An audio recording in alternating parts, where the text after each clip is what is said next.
Уважаемые соотечественники, татарстанцы, все россияне, 30 августа этого года в Казани будет отмечаться День Республики и города Казани. Сейчас этот праздник так называется. На самом деле, наиболее правильное наименование было тогда, когда отмечали День суверенитета Республики Татарстан. В 90-м году наш парламент принял декларацию о государственном суверенитете Татарско-Советской Социалистической Республики.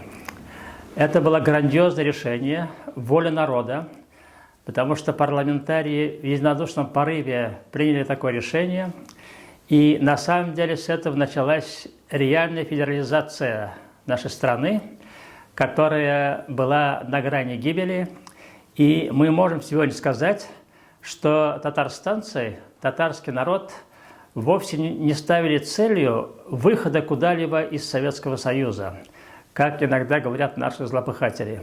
Мы хотели обрести новый статус союзной республики и войти в состав обновленного Советского Союза в качестве именно союзной республики. Мы тогда пошли на определенное реформирование и внутренних отношений. В частности, 2 языка были записаны в декларации как государственные, русский и татарский языки. И мы рассчитывали, что наш шаг послужит к обновлению Советского Союза. К величайшему сожалению, история пошла не таким образом. Мы не смогли реформировать Советский Союз, хотя татары, как широко расселенный народ, были очень заинтересованы в сохранении всего Советского Союза в целостности.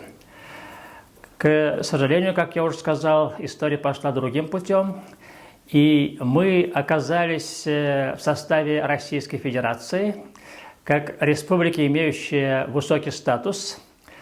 Мы прошли сейчас долгий путь, но эти наши пути развития за последние 20 лет фактически шли в направлении дефедерализации.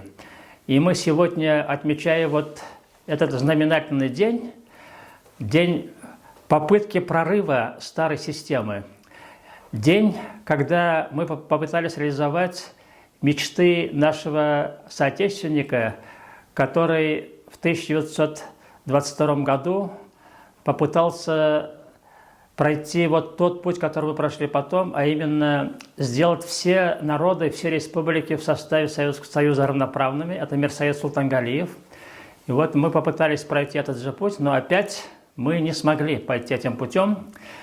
Федерализм и демократия в нашей стране за последние 20 лет сильно ужались, и это не пошло на пользу Российской Федерации. Хотя мы сохранили название Федерации, но на самом деле федеративный дух в нашей стране пропал. На самом деле в России федерализм является основой демократии. Мы одновременно с федерализмом потеряли и демократию. И сегодня, отмечая наш праздник, а именно день принятия Декларации о суверенитете Республики Татарстан, мы должны вспомнить об этой истории и извлечь оттуда уроки.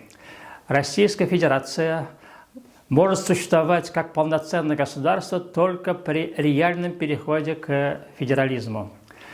Партия, которую я представляю в данном случае, Российская партия свободы и справедливости, в качестве своих основных лозунгов как раз отмечает стремление к федерализму, когда все субъекты Российской Федерации должны иметь равные права, а также мы выступаем за нормальное преподавание родных языков, использование их в образовательном процессе и вообще за взятие всех проблем, которые можно решать на местах, в местные руки, в том числе и в культурно-языковой сфере. Наша партия, отмечая свои лозунги, считает, что мы должны дальше идти по пути заключения договоров между федеральным центром и субъектами, да так, чтобы потом невозможно было эти договора одним взмахом пера ликвидировать. Это у нас в нашей истории уже было. Мы обращаемся к нашим избирателям. Необходимо сограждане, внимательно посмотреть на программы, которые выдвигают разные партии, выходящие на выборы в Государственную Думу. Надо голосовать за те партии, которые действительно обеспечат социальное и национальное равноправие, возможность нормального изучения родных языков, возможность экономического процветания во всех субъектах. И вот наша партия как раз в своих программных документах объявляет об этом. Мы будем стремиться к этому. Сегодня, обращаясь к татарстанцам, ко всем сородичам, я говорю, внимательно посмотрите на нашу недавнюю историю, когда мы едины в своих устремлениях, когда народ выступает на историческую арену, народ способен добиться своих целей. Будем внимательно смотреть на избирательный процесс и будем избирать тех депутатов, которые послужат народу. Наша партия «Свободы и справедливости» как раз именно такая партия. Благодарю за внимание. Будем все дружно идти на выборы. Чем нас больше будет на выборах, тем труднее итоги выборов фальсифицировать. Все на выборы и за вашу, и за нашу свободу.